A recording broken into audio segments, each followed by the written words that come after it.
já que a gente tocou nesse assunto, 4h11, porque o Túlio já está na linha com a gente. Já está na linha? Tá, Ótimo. Túlio Amâncio de Brasília, para falar justamente a respeito desse assunto. Túlio, mais uma vez, bem-vindo aqui ao Entre Nós e traga mais detalhes a respeito desse assunto da organização para posse no dia 1º de janeiro. Túlio, boa tarde para você.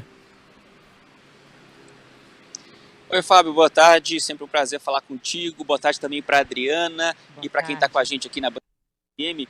Olha só, hoje de manhã teve uma reunião entre o governador do Distrito Federal, o Ibanez Rocha, que recebeu o futuro ministro da Justiça, o Flávio Dino, e o futuro ministro da Defesa, o José Múcio. Em pauta, o reforço da segurança que já estava reforçada para a posse. Basicamente é isso. Ibanez Rocha disse que não vai medir esforços para garantir a segurança de quem vai estar aqui em Brasília na posse, já que são esperadas mais de 300 mil pessoas. Lembrando que vai ter um show antes da posse, depois acontece a cerimônia, aquele rito todo.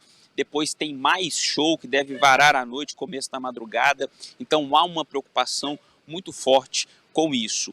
A PM vai estar empenhada com todo o seu batalhão, terá também o reforço da Polícia Civil do Distrito Federal, Polícia Federal também vai fazer cordões de isolamento e de revistas. Todo mundo que tiver acesso à esplanada dos ministérios vai ter que passar por revista e vai ter que passar por um detector de metais. Isso tudo já está sendo preparado. E tem a questão também do QG do Exército, né, dos apoiadores do Bolsonaro que não aceitam o resultado das eleições, que estão no QG do Exército ainda. O Ibanez Rocha disse que mais de 40 barracas já foram retiradas de lá e ele acredita numa saída voluntária desses manifestantes, principalmente depois dessa troca de comando. Eu tenho informação que eu apurei agora há pouco, que chegou a informação de que se esses apoiadores não saírem de forma voluntária até sábado, no sábado haverá uma operação utilizando a força do Exército a fim de tirar esses manifestantes. Essa é uma informação em primeira mão aqui no Band News FM. Só para terminar esse assunto, o Lula ele deve fazer aquele tradicional desfile na esplanada dos ministérios. Resta saber se será no Rolls Royce presidencial, que é conversível, ou será num carro coberto e também blindado, tipo um Papa móvel. O Flávio Dino disse que Lula que irá decidir isso horas antes do desfile, então só no domingo de manhã que deve ser batido o martelo sobre isso. Volto com vocês. É isso, Túlio. Lembrando que na posse de 2002, o então presidente eleito pela primeira vez na história, Lula, ele próprio pediu que o trajeto, esse percurso, fosse o mais próximo possível das pessoas que estavam ali na Praça dos Três Poderes. Ele queria estar muito perto da população, enfim, dos eleitores, dos brasileiros ali. Hoje parece que é o desejo do Lula manter isso, mas tudo vai depender também das informações de segurança, das condições de segurança no dia da posse, já que a situação é completamente diferente daquele já distante ano de 2002. Agora, vamos falar agora, Túlio, do que está acontecendo nesse momento aí atrás de você, né? Você está no hotel, onde o presidente eleito Lula faz as negociações finais para tentar fechar o tabuleiro da montagem ali da esplanada dos ministérios. Simone Tebet acabou de chegar aí há pouco, conversando com o presidente eleito agora, e afinal, pelo jeito, a informação de que ela poderia assumir cidades já perdeu força e agora tendência maior para o planejamento, é isso? Exatamente, e explico. Cidades é um ministério que está prometido para o MDB da Câmara e os deputados começaram a chiar. Lula não quer problema de governabilidade, quer a aprovação das propostas que ele mandar e que ele apoiar na Câmara dos Deputados, ele quer a aprovação com facilidade. Então, comprar briga com a bancada do MDB, ele não está afim. Então, de fato, restou o planejamento para Simone Tebet, ele que já propôs essa pasta para ela desde sexta-feira. Hoje veio a sinalização dos integrantes do MDB que ela disse sim. Padilha, que também faz parte dos ministros de Lula, ele falou com a imprensa aqui na portaria do hotel, disse que ela de fato aceitou, e essa oficialização, ou pelo menos este sim de Simone Tebet para Lula, deve estar acontecendo neste momento, nessa reunião. Além de Lula e Tebet, participam também Padilha, Gleisi Hoffmann e Fernando Haddad.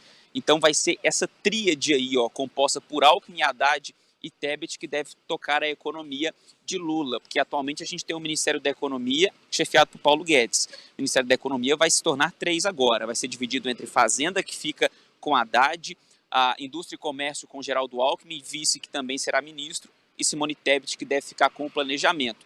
Aí tinha uma questão sobre o programa, o PPI, né? O programa, o PPI, que é o programa, me deu branco aqui que eu já vou achar aqui o nome para você, Programa de Parcerias e Investimentos. Isso, exatamente. Tava um imbróglio sobre o PPI, porque o que eu consegui apurar aqui nos bastidores é que o MDB queria colocar o PPI dentro do Ministério do Planejamento. Isso não era nenhuma pedida da Simone Tebet. E, inicialmente, teria recebido o sim. Só que o PPI hoje fica sob o comando do Ministério da Casa Civil. E o Rui Costa, que é o ministro escolhido por Lula, ele sentou em cima do PPI e disse que ninguém mexe, que vai ficar na Casa Civil. Só que existe um conselho de administração sobre esse programa, que o planejamento tem uma cadeira. Então, isso, de alguma forma, acaba confortando o MDB. Mas tem a questão de distribuição dos 16 dos ministérios que ainda restam. O MDB, ele ainda quer os 2 ministérios prometidos, transportes para algum MDBista do Senado e os cidades para algum MDBista, como eu falei agora há pouco, da Câmara dos Deputados. Então, o discurso voltou a ser aquele, que Simone Tebet entra na cota pessoal de Lula. E por que isso? Porque se o MDB receber 3 ministérios de Lula, o União Brasil e o PSD, que também são bancadas importantes no Congresso, vão querer 3 ministérios também.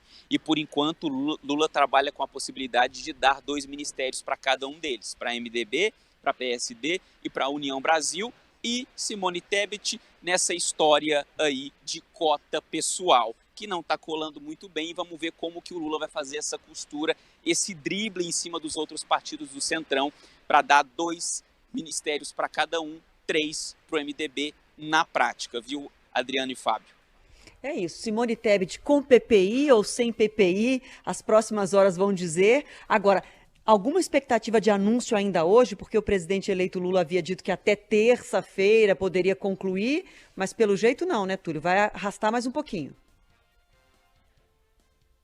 Pelo jeito não, vai arrastar mais um pouquinho e se bobear até sexta-feira. Lula está se aproximando de Fernando Collor, que foi o presidente que mais demorou para anunciar, para concluir o anúncio do seu primeiro escalão. Foi Fernando Collor em 90, que um dia antes da posse terminou de indicar seus ministros. Dilma, Fernando Henrique, o próprio Lula, sempre antes do Natal já estava com a sua esplanada dos ministérios montada. Lula disse que faria esse anúncio hoje, pelo jeito não vai rolar hoje. Eu conversei com alguns integrantes dos grupos de transição que disseram que o Lula vai querer fazer os 16 anúncios de uma vez só, os 16 ministros, então por isso que não vai ser de uma forma picada e deve sair até sexta-feira. A conversa de ontem é que sairia até quinta, mas também o Lula, ele disse a integrantes de partidos menores, como Solidariedade, como Avante, partidos que compõem a base de Lula, que os ministérios deles não estão mais garantidos como estavam. Então tem gente desses partidos vindo para Brasília pleitear esses ministérios, dizendo, ó, como assim, você prometeu, agora vai ter que ter. Então, até sexta-feira, gente, algumas coisas, algumas situações podem mudar, então é melhor a gente ter calma e ter paciência e estes anúncios.